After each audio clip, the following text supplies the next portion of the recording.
निवडणूक आयोगाविरोधात आज इंडिया आघाडी रस्त्यावर उतरणार आहे। राहुल गांधी यांच्या नेतृत्वात इंडिया आघाडीचं आज आंदोलन सुरू होईल।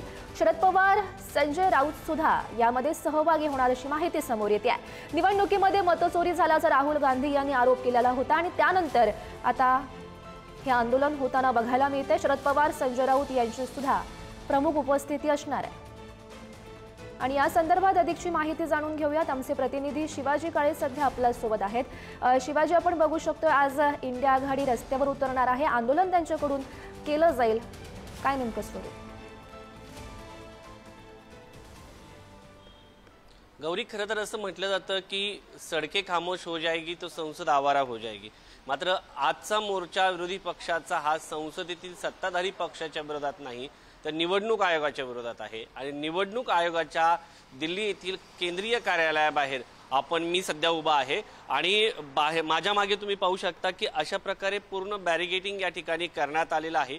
दिल्लीतील संसद भवनापासून तर केंद्रीय निवडणूक आयोगाचं हे कार्यालय आहे आणि या केंद्रीय निवडणूक आयोगाच्या कार्यालयाबाहेर जर आपण पाहिलं तर मोठ्या प्रमाणात बॅरिकेडिंग करण्यात आलेलं आहे आणि संसद भवनापासून इथपर्यंत राहुल गांधी यांच्या नेतृत्वामध्ये या ठिकाणी मोर्चा जो आहे तो येणार आहे आणि या ठिकाणी निवडणूक आयोगाला ते निवेदन देणार आहे।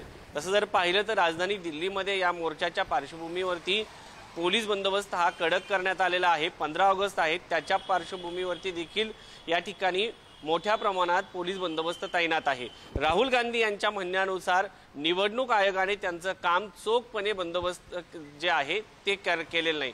गौरी, खऱ्या अर्थानं जर पाहिलं तर एखाद्या लोकशाही प्रधान देशामध्ये त्याच्या ज्या स्वायत्त संस्था असतात त्यांची भूमिका महत्त्वाची असते, त्यामध्ये निवडणूक आयोग हा एक महत्त्वाच्या टप्प्यावरती भूमिका निभावण्यासाठी येतो, कारण लोकशाहीचं ज्या निवडणुका आहेत ते घेण्याचं काम स्वतंत्रपणे निवडणूक आयोग करत असतो। या ठिकाणी राहुल गांधी यांनी जे मुद्दे मांडलेले आहेत त्या मुद्द्याला थेटपणे निवडणूक आयोगाने पत्रकार परिषद घेऊन उत्तर देणं अपेक्षित होतं, मात्र तसं झालेलं नाही।